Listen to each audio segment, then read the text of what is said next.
Singeli nimwambia sitaki tena ufalme wao.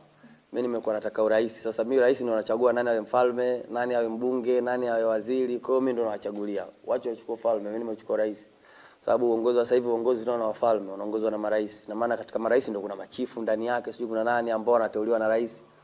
Ina maana mimi nipo katika kuwateua vijana wangu, nani nimweke wapi, nani akae wapi, nani akae wapi. Lakini mpaka sasa hivi hakuna anayeweza kivyo vyote.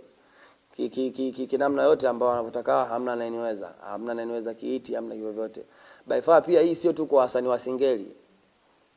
Bongo Flava tuseme tu wasanii tu nchini ni wengi. Wasanii nchini ni wengi.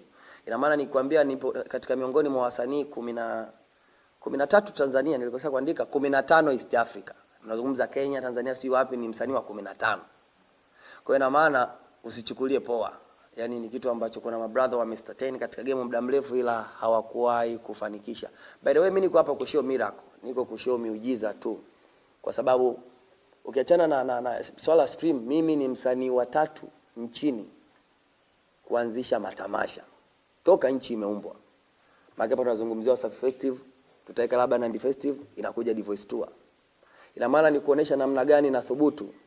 Waandishi wa habari wapo zaidi ya 10. Unaona kutafuta viongozi kama kwanza wao ili kuamua kudhamini ni kampuni kubwa. Ina maana paka anaamua kudhamini sio poa.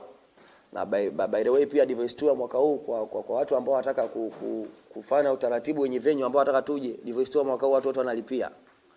Ina maana paka sasa hivi tumeposti show 10. Sio kitu kidogo, nasafirisha timu Costa yote inajaa na kuna wengine wanapita kwenye ndege.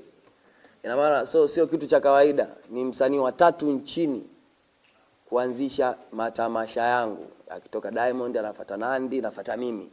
Kwa naingia katika history, yani katika top 3 ni matamasha yangu ambayo yatakuwa ni endelevu. By far pia tutakuwa tuna invite wasanii kwa sehemu nyingine. Kwa hiyo nipo hapa katika kuonesha miujiza. Singeli leo hii imefanya niwe msanii wa kwanza wa Singeli. Sasa tunatoka sio kwenye nchi, inakuwa duniani. Mwenye stream milioni 100, mwenye numbers nyingi kwenye kila sehemu. Kwa hiyo inaonesha ukuaji wangu. Wasanii wa Singeli hawaniwezi kivyo vyote. Watake kunipa, wasitake kunipa. Ila uko unajulikana. Anaibisha aje nyumbani nimuelekeze. Ndio.